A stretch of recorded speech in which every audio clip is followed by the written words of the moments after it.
Yeah, we went to New York for a business trip, and it wasn't too much of a golfy trip, obviously, but we thought let's have a look at how New York, a major city, what the relationship is like with golf, because something obviously we have a very similar upbringing, you and me, in terms of how we got into golf and how we play golf, etc. But not everyone has the same. And New York, obviously the busiest city in the world, but yet there's a massive golf community. It's not that very. It's quite often you see someone walking down the streets of Manhattan carrying a full set of golf clubs, and I think that's the perfect place to start. We went to 5-iron golf, not to hit golf balls, unfortunately, but to do a bit of work on our laptops and get a bit of food. And that was my first ever experience in the 5-iron golf. You'd been before, Rick. Tell the listeners, the viewers at home, about 5-iron golf and what our experience was. I've been to now a number of simulator bars, and I think they range from a lot of different categories now, don't they? They do. And some are really, really, really high end. They almost feel a bit too swanky, a bit bougie. A bit too swanky and bougie. And you don't feel like you can fully relax, and you feel like, I don't know, you almost, when you hit a golf shot in those really lavish ones, you feel like you're being too loud. They feel to me like the marketed city workers who are very, very wealthy and affluent, who want to go and try golf for the evening. And it's the golf secondary to the nice drinks. It is. Bit of cocktails, yeah, etc., etc. Then there's other simulator bars, and we've all seen it. We've all been there, which are maybe they were ahead of the time when they first launched, but now they're a bit dated and they're a bit tatty, and you have a ripped screen, and you know the mats are absolutely battered, and the golf balls are horrendous, and you don't particularly get great service. Luckily, I don't see that many of those anymore, but they're definitely one side of the spectrum to the other. Yeah. But in this kind of sweet spot now, you've got 3 or 4 or even more kind of types of places popping up. So like Hooked Golf over here in the UK. That's kind of like a bit kind of friendly. Sports bar-y. Yeah, I'd say put it more in the sports bar category. It's not the businessman walking in with a suit. That's 3 mates, Friday after work. Let's have hit a few balls and get excited for the weekend. You've got somewhere like Pitch down in London, which again, I would say is a little bit more towards the swanky top end. Yeah. But it's still nice. It's got a nice atmosphere. Yep. We went there a couple of years ago with the full team and had a wonderful evening, ordered pizzas in and everything. It was great. And then, again, I've been to this one in America recently, 5-iron, and I took yourself to the one in New York. I think there's about 4 or 5 of them in New York. That's where it originated from. And I think it's got a really nice blend between sports bar, but things are also premium. Like the screens are premium. They've got Trackmans in there, premium. The golf balls are fantastic. You can leave your golf clubs there. It's not cheap, no, as we found out. It's a monthly membership fee, and it's eye-wateringly expensive. To put that into perspective, you could join a really, really top-end golf course here in the UK, couldn't you? Oh, yeah. For the same price you would pay for hitting into a simulator screen. Can you remember the New price? York. It was $375 a month. Wow. Now, I think for that, you get unlimited. Do you get unlimited? I think it's... was it 90? Was it 90 minutes a day? 90 minutes every day. Now, that's a lot of practice, granted. But, like, you're putting up, I mean, it's a lot of money. If you think about that, $400, so it's equating to about just over £300. So that's over £3,600 a year. Think about what type of golf course you could join over here in the UK. Yeah. You could join a golf course, a country club, with a gym, with tennis courts, with paddle courts, is now my new addiction. I'll come on to that in a bit. For that same price. You're right. But it's New York City. It's New York City is one massive thing. And to be fair, I was super impressed by how many actually bays they had. We went to this kind of main section. I was like, oh, this is cool. You walk down this alleyway, this kind of, not alleyway, what's it called? Corridor, turn left, another 7, 8 bays just appeared out of nowhere. The locker rooms are fantastic. The locker rooms, and this is a bizarre one, but the toilets as well had this real golf club feel, because not only the toilets were the toilets, there was obviously the sinks, and there was like disposable razors, shaving foam, mouthwash, nice soaps. It really felt like a high-end golf club where you could literally go before work, I think there's showers there, I'm guessing, have a shower, have a shave, get yourself ready, leave your clubs in the locker. It actually felt like you could actually imagine people being members of there and treat it like a real membership community. I think it opens at like 6 in the morning. Yeah. So you could easily go before work and it's open till late.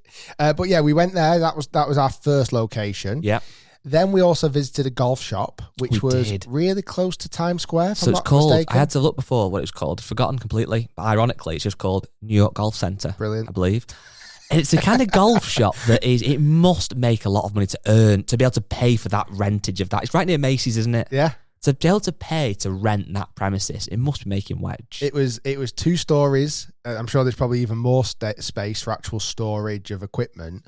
I really enjoyed it in there. There was so many things, and it's a bit of a cliche. I remember years and years and years and years ago, and I'm talking like 20 years ago, if a pal of mine had come back from America and they'd been playing golf, they'd always come back with things that we'd never seen before. And it was almost like it was an alien returning from a different planet, and they come back with all these goodies, and I'm like, oh my goodness, like just daft things like really cool double straps for your golf bags, or caps that you couldn't buy over here, or golf shoes that you can't buy over in the UK. There were just so many things, and I thought, maybe naively, those days were over. Mm-hmm. The internet's ruined it all. That's not the case. Not the case. In this store in New York, and Americans will probably not realize how lucky they are, there was so many products in this store that I've never, ever, ever seen in any golf shop ever here in the UK. You know, you're right, there's so many bits, but also as well, I think in the modern era now of retail, when you go to these kind of brick and mortar golf stores that aren't based at golf clubs, a lot of them have become a lot more clinical. You walk in, it's very kind of rigid, and it looks nice, but quite very clinical and organised. What I loved about this golf shop was it still had its little nooks and crannies. You walk around the corner, a little random bit here, a little random bit there. Which probably makes no financial sense. But it's great. But it's also cool. And then near the till, all little bits of junk. You name it, pink golf balls, green golf balls, random little training aids and little finicky, it's class. T-peg with a woman in a bikini. Yeah, 1950s all over again. But yeah, that was a really cool experience. Just, like I say, you're in the middle of New York, you walk, and it had, even there it had fitting bays in there. A little bit tired, in fairness to the place. It's obviously been around for quite a long time. But as you said, it must make a lot of money. It must do, but what I can't quite understand is, if you are based in New York, you'd imagine that you probably are a member of a golf course, you know, not quite in the city where you'd buy your stuff from. Are you, though? Well, I don't know, but then equally, if you're a visitor, and you might go in as a golfer and buy a nice polo as a bit of memorabilia, I can't imagine you going getting fitted for a set of irons and going back to the UK on you playing with irons necessarily. So I wonder how they do make that money, but they must do. They must do. I mean, yeah. Apparel and... I mean, there was a lot of apparel in there that I've never seen in the UK. Yeah. Again, feels like Americans won't know this, but exclusive for the USA market. But that was really, really cool. Really enjoyed it in there. It was busy as well. It was hustle and bustle. It was like it was like a mini New York. You just kind of got in there and it was class. And then the final place we'd been to, and I've been there quite a number of years ago. Have you been visited? Once, but didn't hit balls there. We went to Chelsea Pier. We did. To the driving range at Chelsea Pier. Mixed thoughts on the place. Yeah. Really, really mixed thoughts on the place. Concept-wise, what it actually is, sell it to me, because it can be sold so easily. In Manhattan, there is a massive shortage of space. Mm-hmm. Real estate is at an absolute premium. Hence, all these huge skyscrapers everywhere, because, you know, there is a huge price on land, on space. Now, down at Chelsea Piers, there are, I don't know how many piers, but along the way, and quite a lot of them have actually collapsed and fallen into the sea now, but there's quite a lot of piers. And one of these piers has been turned into a driving range. Yes. It is a netted driving range from the floor up to 200 feet. I don't even know what 200 feet is. Is it 4 levels high? Yeah. And from the top level, you still can't really get a ball over the net. So it's really, really high netting all the way to the end. It's not a long driving range. It's probably about 210, 220 yards. But you've got this kind of incredible view over the water. There's all these exclusive helicopters flying across. There's big boats. There was like a yacht at the end of the driving range. There's a jetty on the left-hand side where there's more boats being moored. So you've sold, at this point now, I'm sold. It's amazing. Yeah. And I think when it would have opened, when did it open, guys? Let's find this out. Well, upon entering, you walk into you kind of go under this like a bit of a car park, and you get to the front, and it's made to look like a golf clubhouse. And if you were a golfer, it feels somewhat familiar, even though it's probably a place you've never been to before. And you walk in, there's like an actual restaurant, I think was closed when we went. And then comes the pay booth, where you pay for your balls and you rent your clubs if you need to, which we did. We had to rent some. First of all, Rick, can you remember the price? Was it $40, $50 potentially? It's in that vicinity. I think it was $50. for some clubs to for rent. what, unlimited balls for 50 minutes. Right, okay, call it an hour.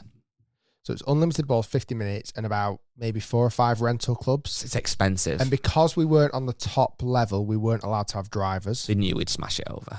So I think we were given... We had a 1 iron. Was it a 1 iron? Yeah, I think so. 1 or a 2? Callaway Big Bertha. I think it was a 2 iron, actually. A couple of wedge and a 7 iron or whatever. Yeah, I mean, and then the driving range itself, it's an artificial driving range. It was just a bit tired. It really was. It opened. Have a guess what year it opened? 2005. Complete guess. It's 10 years old at that point. 1995. 1995. Wow. And I must admit, you can tell, yeah, can't you now?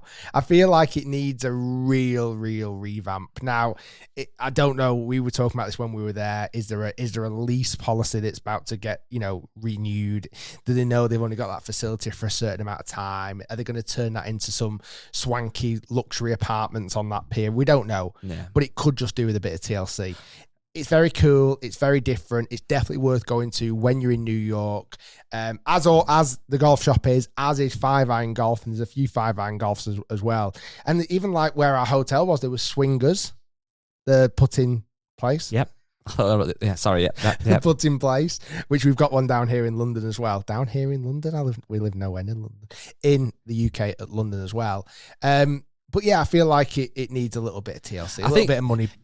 You're right, and I think what's interesting with a couple of those different places we went to is that 5-iron golf is built upon members, so they have to have great facilities and be really smart to hence keep hold of the members and make a revenue, make money. Whereas Chelsea Pier's driving range, although it could definitely do the liquor paint and some TLC. I think it does have membership. Oh, okay, Chelsea it does. Piers. But also, I guess a lot of their revenue, and I might be wrong, comes from people like us tourists who play a bit of golf, who almost go to get a cool Instagram picture or at least hit a few balls to tick it off the list, which when you're on holiday, $40 or whatever to hit some balls doesn't feel that important, so people just probably pay it. But again, on a broader topic, it's so interesting to see how golf is played and how people perceive golf in different places in the world and different cities, because although at 5-iron golf they said to us that most of their members are also golfers, obviously on a golf course, clearly they do have some members who are literally almost like indoor members. That is how they play golf. And you think, you know what, as much as for me, I'd much rather obviously go outside and play golf, because to me that is golf. Ultimately, if you have a city job and you don't own a car and you can't get out of the city too easily, it's still a great way to feel like you are a golfer. So good. They even had on, I don't know if you saw it, Rick, you might have done, on the wall, course records and stuff. You can actually have a course record, and they have the certain rules that have to be in place. You have to play a certain golf course with certain wind temperatures and stuff and whatever. You have to have a member of staff watching you to make sure it's all done correctly. But again, if you are a golfer, that would still be quite competitive and something that gives you that reward of, I own a course record at 5-iron golf, or I nearly beat the course record. It still gives you that spirit and that kind of competitiveness to want to go back and get better and play more golf. So you can definitely see how some people would love it. And again, we are lucky that we live in the vicinity of so many golf courses. There are people around the world that just don't have that access to them. You know what's mad though? Having almost done a 180 on what I've just said, in some regard, if I did live in New York, which I could never imagine doing, but if I did, I actually could imagine becoming an indoor golfer. Leaving your clubs there, that's a massive win. Yeah. Still having that kind of banter camaraderie with playing partners, having longest drive, ball speed or whatever, having an actual way of hitting. I mean, you can still know when you've hit a good shot on a simulator, obviously. Having that camaraderie, having a bit of food, having a drink afterwards, getting excited, warming up before a comp. I bet it does still feel like real golf in some way. You know, it was nice as well, because it's a membership-based facility as well. Is I noticed when golfers did walk in, they were always welcomed by the name. Yeah. Oh, hi, guy, good to see you again. Yeah. You're in base 6. Well, I've got your clubs ready. It was a membership type vibe on it, place. But also Americans do hospitality do so well anyway. They do indeed. Well,